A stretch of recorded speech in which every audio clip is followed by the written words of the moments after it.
Right guys, welcome back. Last lesson we looked at a bit of substitution. We're going to take it a little bit further today and look at quadratic substitution, which is basically having a squared sign in there. Okay, I've put the words of BIDMAS there because I feel like they will be helpful for today's lesson. And I've also given you that A is 3, B is 1, and C is 2. So wherever we see an A, B or a C, we're going to substitute, we're going to take out the letter and we're going to put the number in instead, okay? So first one, C squared plus 11, okay? C is 2. So what we've got is 2 squared plus 11. 2 squared is 2 times 2. 2 times 2 is 4, plus 11 is 15.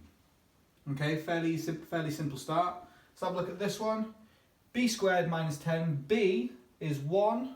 So we've got 1 squared minus 10. 1 squared is 1 times 1, which is 1. So we've got 1 minus 10. Be careful on this, please. It's not 9. It's minus 9. Okay, be careful on that, please. Make sure your answer makes sense. Right, on this one then, we're going to step it up a bit now. Okay, 2a squared. Okay, we're told that a is 3. Now we have to be careful. We have to use BIDMAS for this. Okay, have we got any brackets in that question? No.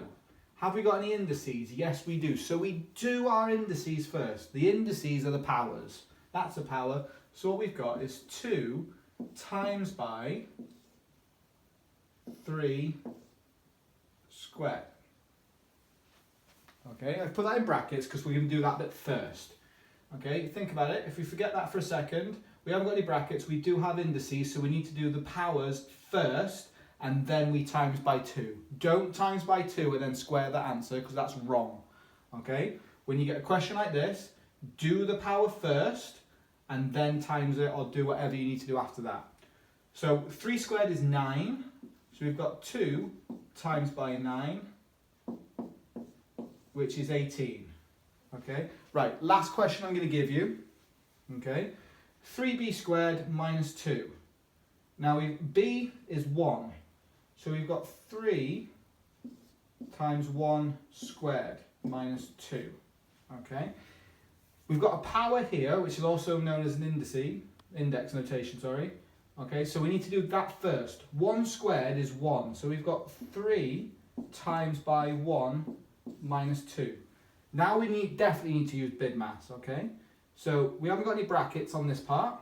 We haven't got any indices. We haven't got any division. We have got multiplication. So we're going to do 3 times 1 first. 3 times 1 is 3. Minus 2 is 1. Okay? I think the key bit to say on this, guys, is don't forget to use BIDMAS, okay? On these ones, it's not too bad. I think they're fairly comfortable for everyone. These ones, I do feel like they could become a little bit complicated. It's very easy to do 2 times whatever a is first and then square it. You're not doing that. You're doing your power first, and you need to remember BIDMAS, okay? So whenever you see a question like this, I would always write these down first, okay? If you've got any questions, let me know. Leave a comment if you are struggling or you want something else. Otherwise, have a good day, guys.